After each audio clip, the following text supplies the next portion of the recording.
Tout de suite, c'est le regard d'Elisabeth Lévy. 5h-10h, le Grand Matin Sud Radio. Bonjour Elisabeth. Bonjour Cécile, bonjour à tous. Alors Elisabeth, vous allez revenir sur quelque chose qui est passé plus ou moins inaperçu en fait hier et pourtant qui est quand même particulièrement important. C'est la Cour européenne des droits de l'homme qui valide la déchéance de nationalité, souvenez-vous de ce débat, la déchéance de nationalité de 5 hommes qui ont été condamnés pour terrorisme il y a quelques années.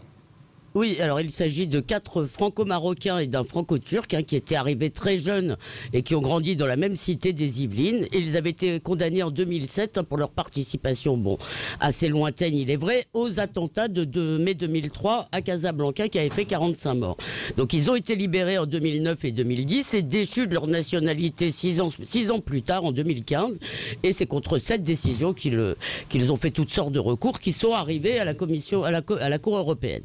Et vous l'avez évoqué, Patrick, à la même époque, la velléité de François Hollande d'inscrire dans la Constitution, alors c'est un peu compliqué, c'est la possibilité de priver les doubles nationaux condamnés pour terrorisme de leur nationalité française, même quand ils étaient nés français.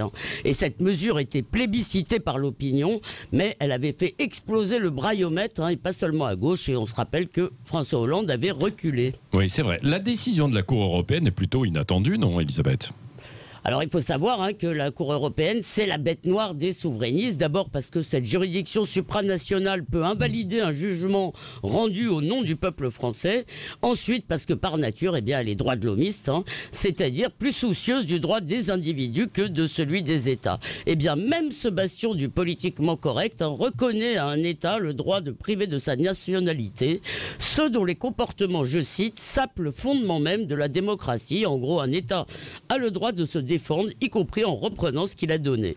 Oui, donc cela satisfait votre fibre nationale, si je puis dire.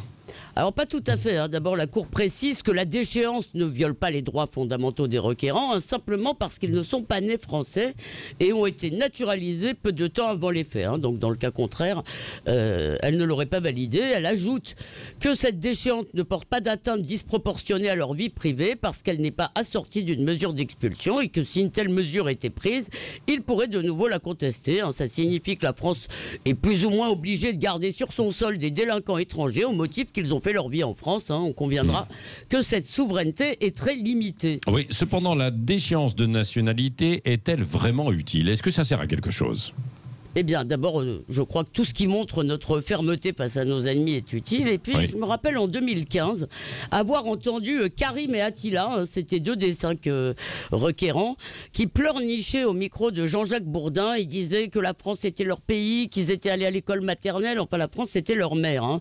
Alors d'abord, c'est la preuve que la citoyenneté française est une chose précieuse. Et aujourd'hui, Karim, Attila et les autres ne sont plus français. Eh bien, peut-être que ça fera réfléchir les prochains candidats au terrorisme. Merci à vous, Elisabeth Lévy, d'avoir été avec nous en direct ce matin, comme chaque matin, pour votre regard libre à 8h15. Dans un instant, Cécile. C'est Dany Moreau qui